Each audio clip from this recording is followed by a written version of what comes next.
अस्सलाम वालेकुम जी। उम्मीद है आप सब लोग खैरियत से होंगे। आज मैंने आपको एक बड़ी ज़रूरी शख्सियत से मिलवाना है। आज आपको उनका तारुफ़ करवाया जाएगा, आपको मिलवाया जाएगा। मेरे बड़ा मुख्तसर सा अब सोशल सर्कल है, सॉरी दोस्तों का सर्कल है। और आज जिस दोस्त से आपको मिलवाऊँगा ये मेरे एक बहुत ज़रूरी दोस्त हैं। मेरी दुआ है कि अल्लाह पाक सभी की ज़िंदगी में ऐसे दोस्त ज़रूर दे। उसकी मैं वजह भी आपको अभी बताता हूँ थोड़ी देर में। सीन इस तरह से है कि ये जो मेरे दोस्त हैं ये इनसे काफ़ी सारी निस्बतें हैं। एक तो ये मेरे पीर भाई हैं, ठीक है। दूसरा ये खतीब हैं, इमाम मस्जिद हैं, टीचिंग भी करते हैं, नौत ख़ानी बहुत अच्छी करते हैं। और बाकी फिर उनके काफ़ी सारे ख़वास हैं। उनके तारुफ़ के लिए काफ़ी लंबा चौड़ा टाइम चाहिए।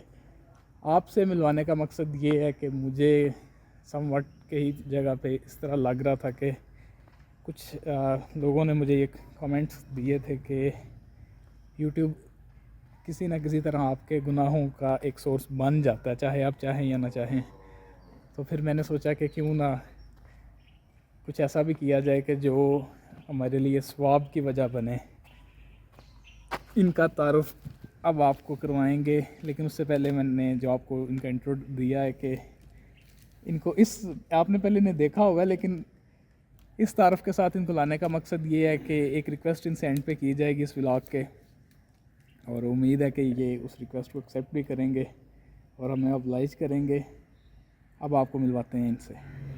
इससे पहले जो इन साहब का तारुफ़ आपको करवाया गया था वो तो मैंने शुगल में करवाया था एज ए डिनर फ्रेंड, लेकिन हकीकत में कार साहब से मेरी काफ़ी सारी निस्बतें हैं।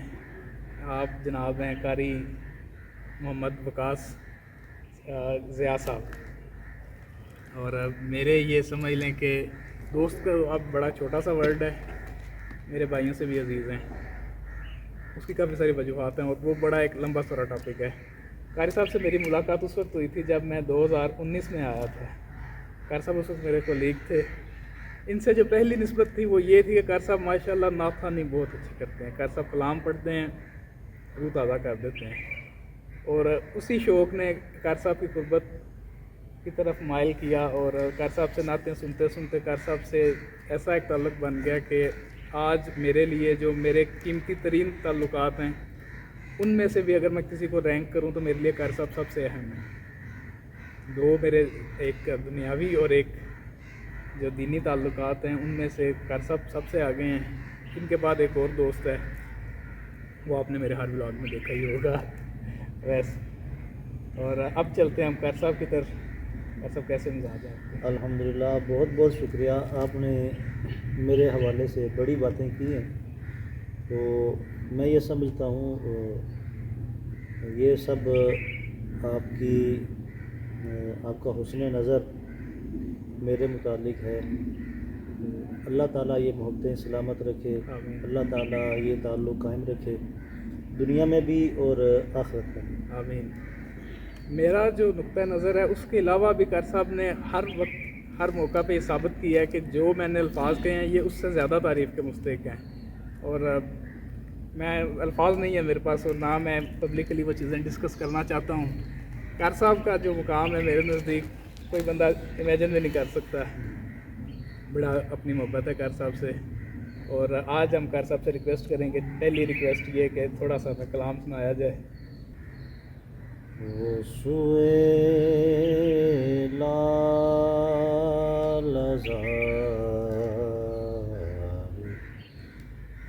फिरते हैं,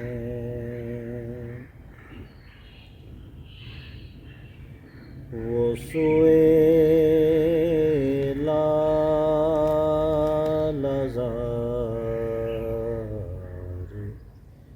फिरते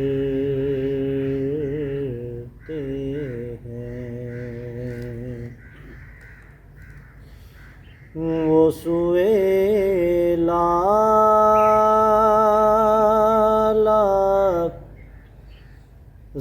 लालज़ार फिरते हैं, तेरे दिल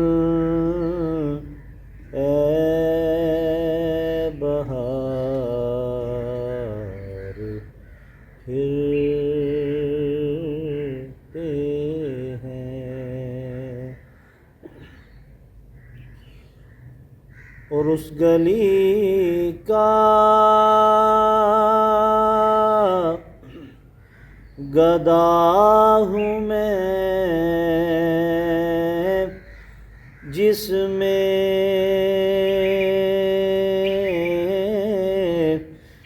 اس گلی کا گدا ہوں میں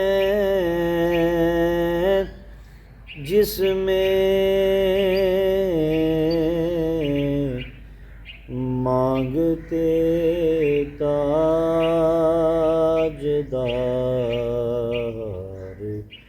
پھرتے ہیں وہ سوئے لال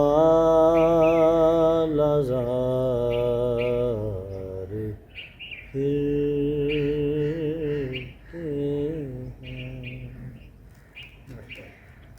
ہیں۔ کار صاحب کی آواز میں کلام سن کے آپ کو سمجھ تو آ گئی ہوگی کہ کار صاحب کتنے قیمتی انسان ہیں۔ یہ سب آپ کا حسن نظر ہے، تو اللہ تعالیٰ اس کو قائم رکھے، اللہ تعالیٰ مجھے اسم با مسمہ بنائے۔